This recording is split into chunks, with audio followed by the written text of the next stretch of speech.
Boa tarde, hoje é 19 de junho de 2020 e agora às 15 horas é a nossa reunião doutrinária sobre o Evangelho segundo o Espiritismo na nossa Casa do Caminho. Vamos iniciar com a nossa prece, solicitando a Jesus, aos amigos espirituais que nesse momento nos intuam, nos abra as mentes e os corações em torno do aprendizado para que nós possamos, no nosso dia a dia, através das nossas atitudes, nos tornarmos espíritos cada vez melhores. E hoje nós estamos iniciando o capítulo 15 de O Evangelho segundo o Espiritismo, que tem por título Fora da Caridade não há salvação. E aí nós temos, que inicia a instrução dos espíritos, dizendo o que é preciso para sermos salvos. E a gente tem na Bíblia esse pedaço, é justamente uma parte em que nosso Senhor Jesus fala para os apóstolos que ele intenciona ir até a Jerusalém para a festa da Páscoa de Jerusalém. E aí os apóstolos acharam muito normal, porque era costume da época ir para a festa da Páscoa, não é isso? E aí podia-se ir por dois caminhos, podia-se ir pelo Rio Jordão, onde tinha sombra, água e tudo mais, e poderia-se ir por Samaria, que era um caminho mais longe e mais pedregoso, mais árido, não é? E aí os apóstolos realmente ficaram assim sem entender, mas nosso Senhor Jesus falou, eu quero ir por Samaria. Então João falou, mestre, nós vamos antes ver se tem onde a gente vai poder se hospedar, porque era muito tempo de andança, né? Naquela época era andando, muito tempo de andança, e João foi para a cidade de Samaria. Só que havia uma dissidência entre os povos, não é? Já há 700 anos antes, os povos haviam se dividido em parte do sul, 10 tribos ficaram para o norte, 2 tribos ficaram para o sul, e nessa divisão as tribos não se consideravam, e o pessoal do sul tinha como por capital Jerusalém, e do norte tinha por capital Samaria. E os samaritanos, que eram de Samaria, não se davam com os judeus, com o pessoal de Jerusalém, não é isso? E eles realmente tinham muitas divergências entre si. E a gente vê isso lá e vê que até hoje não é, a gente não mudou muito. Até mesmo assim, em termos de futebol, as pessoas umas não toleram as outras. Em termos de partido, em termos de religião, em termos de cor, não é? As pessoas umas não toleram as outras. Então a gente vê que isso está nos nossos espíritos de há muito tempo já. Essa dissidência entre as pessoas, entre os povos. E aí João volta dizendo, Senhor, ninguém em Samaria quis nos abrigar. E nosso Senhor Jesus nem por isso vai por Samaria. Então, quando ele chega em Jerusalém, ele chega cansado, ele chega com sede, ele chega com fome, com ele e todos os apóstolos. E chegando lá, ele estava lá, quando ele chegava, tinha sempre pessoas que vinham, né? E ele estava lá falando, quando de repente vem um senhor da lei. A gente tem que entender quem são as pessoas, não é? Porque um doutor da lei era como se fosse um advogado, mas a lei era a lei de Moisés, não é isso? Porque eles seguiam a lei de Moisés. E os samaritanos, a gente tem que falar esse detalhe, que os samaritanos eles seguiam única e exclusivamente o Pentateuco, os 5 livros de Moisés. Não seguiam o resto dos outros livros do Velho Testamento. E isso era mais uma das dissidências, não é isso? E o doutor da lei, ele seguia todos os livros e, assim, ele sabia muito da lei, não é? E aí, para testar Senhor Jesus, puxando mesmo uma discussão, ele chega para nosso Senhor Jesus e vai perguntar, mestre, o que devo fazer para alcançar a vida eterna. E aí a gente vai fazer um estudo meio que pedagógico mesmo, né? Porque nosso Senhor Jesus não responde. Porque se ele dá a resposta, ia gerar uma discussão. E nosso Senhor Jesus não estava ali para discutir. O que ele faz? Ele devolve a pergunta para o doutor da lei. E aí, ao invés de responder, ele faz a pergunta: o que está escrito na lei? O que tu lês? E é muito interessante a gente analisar essa questão, porque olha só, uma coisa é o que está escrito, outra coisa é o que a gente lê para a gente. É aquilo que a gente entende daquilo que está escrito. Porque o evangelho é um só, a palavra que está no Velho Testamento é um só, mas até hoje nós temos povos que brigam, que torturam, que matam, porque leram no Velho Testamento desse jeito que eles interpretam. Então, é muito interessante o que o Senhor Jesus pergunta. O que está na lei é uma coisa. O que tu lês, o que tu entende, como tu interpreta, o que representa essa lei para você. Aí é que está a diferença. E isso a gente tem em relação a gente também, a gente pode pensar, não é isso? Nós temos o evangelho. O que esse evangelho representa para a gente? Nós estamos realmente vestindo a camisa do evangelho? Nós estamos fazendo tipo um regime do nosso egoísmo, das nossas vaidades, das nossas ambições, das nossas vontades, fazendo um regime disso tudo para que nós caibamos no manequim do evangelho, ou nós queremos que o evangelho é que se adeque ao nosso manequim, às nossas vontades? Então, de que maneira nós estamos lendo o evangelho? E aí, o doutor da lei, ele sabia, não é? A lei. Então, ele responde: amarás o Senhor teu Deus de todo o teu coração, de toda a tua alma, de todas as tuas forças e de todo o teu espírito, e o vosso próximo como a ti mesmo. Bem, então ele estava, ele era inteligente, ele estava por dentro, ele sabia a resposta, não é isso? E aí Jesus então fala: ué, respondeste bem, acertaste. Faz isso e viverás. Simples, não é? Mas aí o homem, querendo ainda parecer que era justo, diz a Jesus: e quem é meu próximo? E aí, mais uma vez, nosso Senhor Jesus, ao invés de dar uma resposta, conta a parábola do bom samaritano. Olha só, o bom samaritano, aquele ao qual este doutor da lei não suportava. Para ele, os samaritanos não eram pessoas que merecessem respeito, consideração. E é justamente uma parábola que vai enaltecer esta pessoa que nosso Senhor Jesus vem contar. E aí ele fala que um homem que descia de Jerusalém para Jericó, a gente vê, descia, então Jerusalém estava mais alto do que Jericó, não é isso?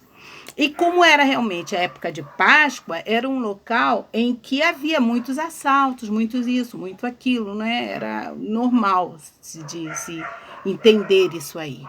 E aí aquele homem descia na parábola de Jerusalém para Jericó, e aí ele foi no caminho, né, assaltado, e bateram nele e deixaram-no quase que morto.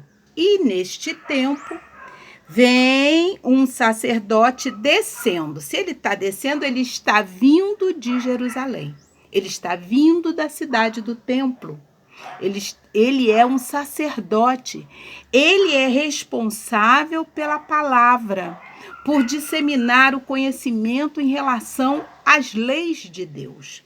E aí, só que tinha também umas crenças, não é? Sempre tem crendices e tudo mais.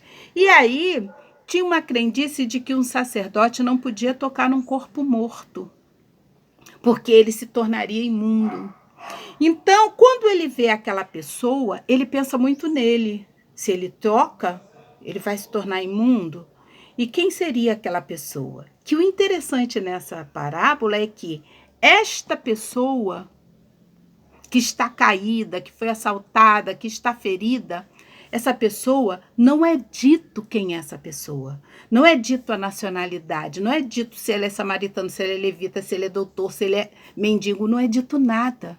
Isso quer dizer o quê? Que não importa quem seja que esteja precisando da atenção, do carinho, do cuidado. Não importa. É indiferente isso. E aí esse sacerdote atravessa e passa a largo, passa longe. Depois vem o levita. Quem é o levita? Levita é aquele que ajuda o sacerdote no templo. Ele trabalha no templo, providenciando tudo para que as sessões do templo ocorram. Este é o levita. E este levita também olha, mas não se compadece e vai embora. Depois vem um terceiro homem e diz: um samaritano, é este terceiro homem, porém, que vinha de viagem, tendo-o visto, sentiu compaixão. E aí a gente já tem o sentimento, a compaixão.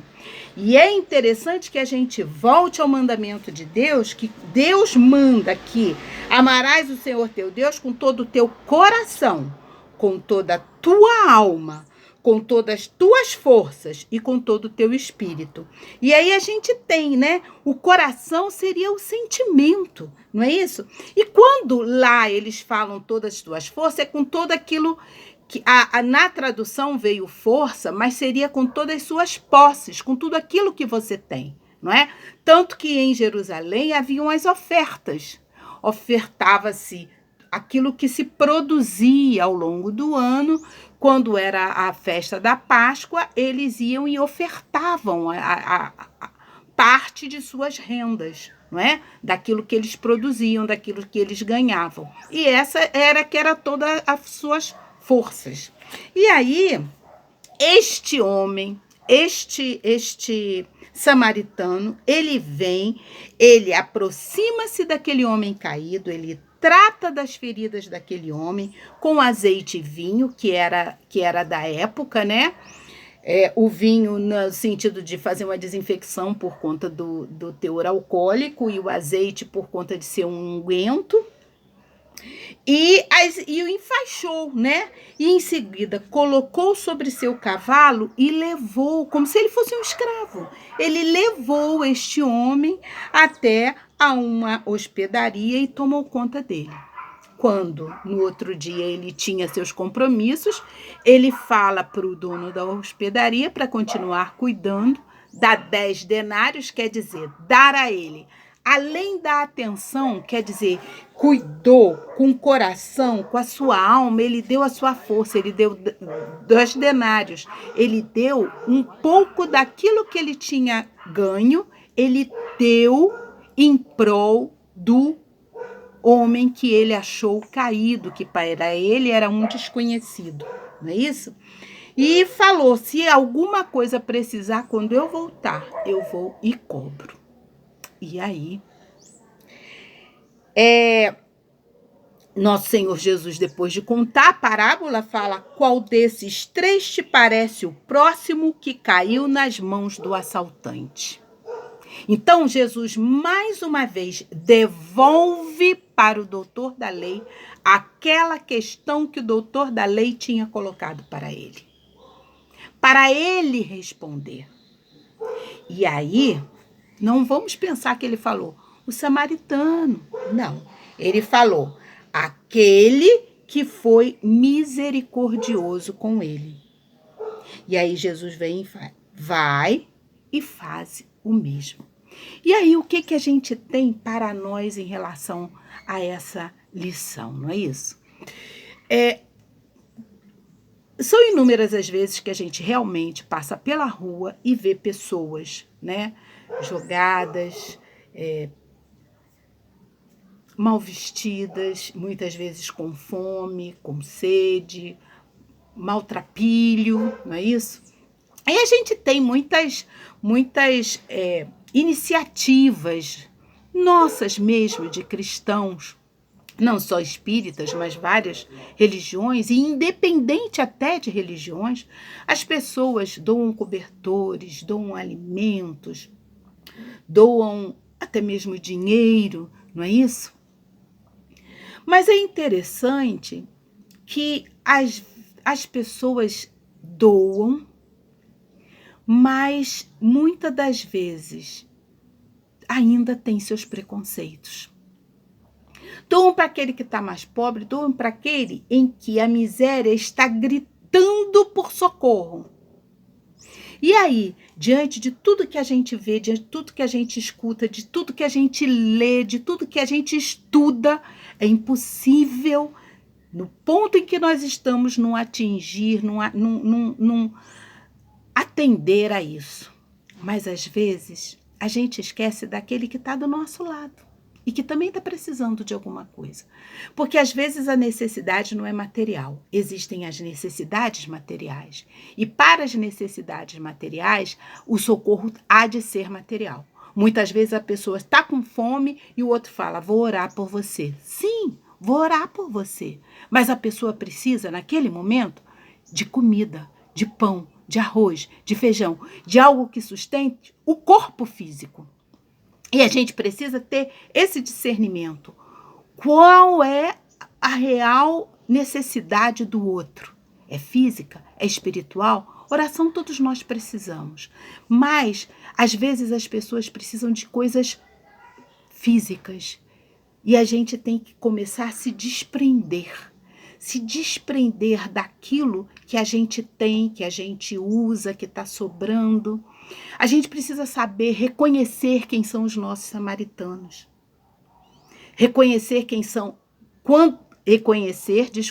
Quando devemos ser os samaritanos. Sempre, né? Mas reconhecer quem é que está precisando do nosso socorro como samaritano. Porque muitas das vezes a gente tem gente dentro da nossa casa precisando da gente, de alguma coisa da gente.